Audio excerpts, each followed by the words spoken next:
सीता राम चरण रति मोरे अनुदिन बढ़ऊं अनुग्रह तोरे।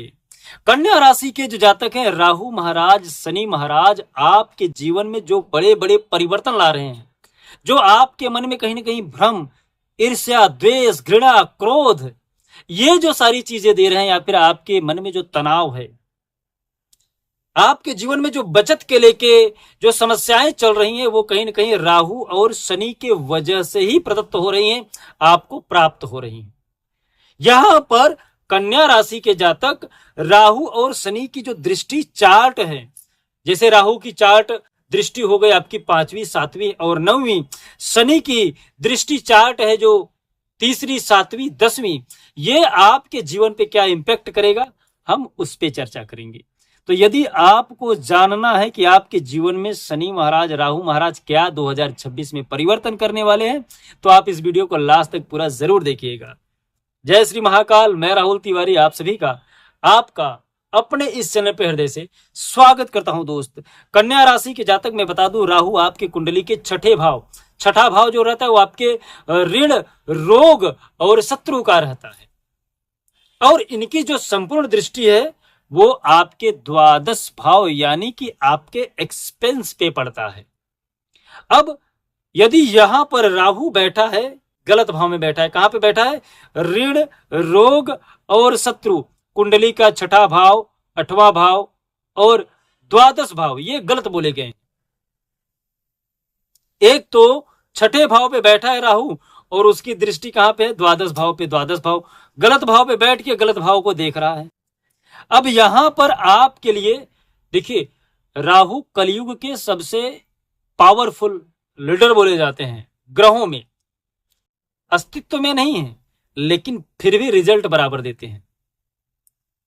यदि जिसके कुंडली में राहु मजबूत हो गया, वो राजनेता बन जाता है, कलाकार बन जाता है, प्रसिद्धि को प्राप्त कर लेता है, व्यापार में उन्नति आता है, प्रेम में सफलता पाता है, राहु प्रसन्न है तो। और राहु नाराज है, आपका सूर्य कितना भी मजबूत है, ग्रहण लग जाता है। कभी कभी सूर्य इतना चमकता है लेकिन राहु ग्रहण लगा देता है, चंद्रमा कितना चमकता है लेकिन उस पर भी ग्रहण लगा देता है। तो राहु है नहीं, युक्ति ऐसी करता है कि चंद्रमा पे ग्रहण लग जाता है, सूर्य पे ग्रहण लग जाता है। तो सारी चीजें जो है मेरे प्यारे, सब कनेक्शन है। वैसे ही जीवन में सब कुछ अच्छा चल रहा है, कुछ ऐसा आएगा जो आपके जीवन को अस्त व्यस्त और त्रस्त कर देगा।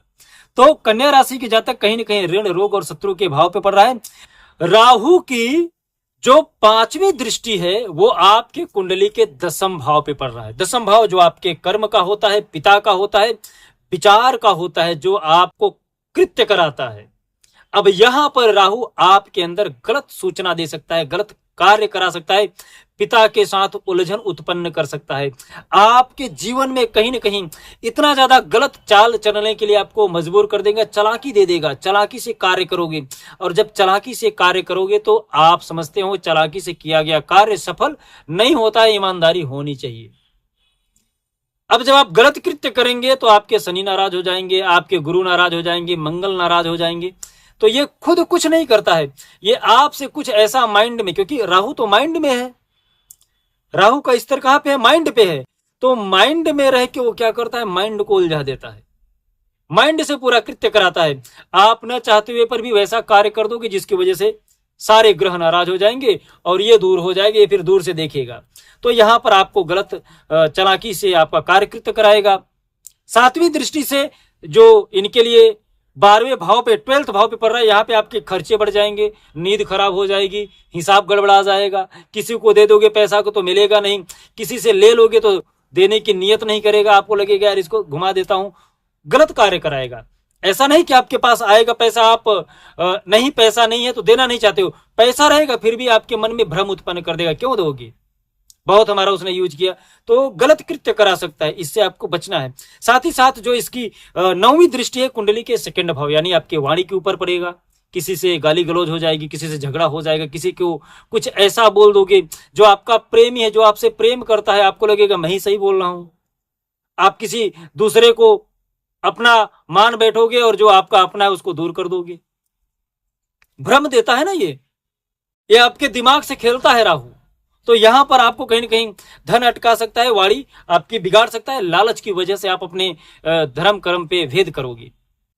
यदि हम शनि की बात करें तो शनि महाराज कहीं ना कहीं 7वीं जो कुंडली का स्थान है उस रिश्ते पे बैठेंगे, साझेदारी पे बैठेंगे, दाम्पत्य जीवन पे बैठेंगे, 7वें भाव पे बैठेंगे। यहां पर जो इनकी तीसरी दृष्टि है ये आपके भाग्य पे पड़ेगी। और शनि का काम है हर काम को धीमा करना। हर प्लैनेट जैसे बुध, चंद्रमा सबसे फास्ट रिजल्ट देता है, 2 दिन के अंदर रिजल्ट दे देता है। शुक्र यही आपके अंदर 45 दिन, 30 दिन, बुध, मंगल ये सब 1 महीने के अंदर, सूर्य महीने के अंदर, इनका सबका चक्र घूमता रहता है। किसी का 30 दिन, किसी का 25 दिन, किसी के 45 दिन। तो जैसे अभी गुरु महाराज हो गए ये 1 साल के बाद, राहु केतु हुआ 1.5 साल पे रिजल्ट देते हैं, शनि हुआ ये 2.5 साल पे रिजल्ट देता है। सबसे गति धीमी होती है शनि की। तो शनि महाराज भाग्य को धीमा कर देंगे, कर्म प्रदान कर देंगे।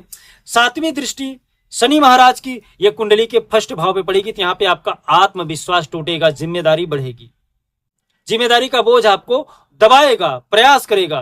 और शनि महाराज की जो 10वीं दृष्टि है कुंडली के 4th भाव यानी आपके घर पे, समृद्धि पे, सुख संपदा पे, बाग बगीचे पर, कहीं ना कहीं कर्तव्य जो आपका है उसके ठीक सामने आके आपको खड़ा कर देगा। अब करो, ऐसा करो, वैसा करो, मजबूर करेगा आपको। कोई कहेगा नहीं आपसे, आप स्वतः ही जिम्मेदार बन जाओगे। तो यहां पर शनि एक तरीके से तो नुकसान दे रहा है लेकिन दूसरे तरीके से आपको मैच्योर कर रहा है, आप अपनी जिम्मेदारी को समझोगे। तो मिला जुला के तो यहां पे शनि का तो उतना ज्यादा असर नहीं है लेकिन राहु का पूर्ण असर आपके जीवन पे रहेगा। उपाय क्या करें? उपाय में मैं आपको बता दूं कि यहां पर आपको सबसे ज्यादा काला तिल ले लेना और एक काला सिक्का ले लेना है और बहते हुए जल में इसको आपको अर्पित कर देना है। काला तिल 1 मुट्ठी और एक सिक्का कोई भी ले लीजिए, तांबे का या फिर तांबे का टुकड़ा हो तो भी साथ में ले जाके उसको जल में बहा दीजिए। इससे आपके राहु ठीक हो जाएंगे। साथ ही साथ ओम नमः शिवाय का जाप करिए और शिव जी पे काला तिल चढ़ाइए, आपके शनि सही हो जाएंगे। तो ओम नमः शिवाय का जाप करते करते आप इस उपाय को कर लीजिएगा। शनिवार के दिन आपके लिए राहु और शनि दोनों सही हो जाएंगे। और भी कुछ जानना है तो आप हमारे इस व्हाट्सएप नंबर पर हमसे संपर्क कर सकते हैं। जय श्री महाकाल। आपका दिन शुभ हो, मंगल हो, स्वस्थ रहे, मस्त रहे।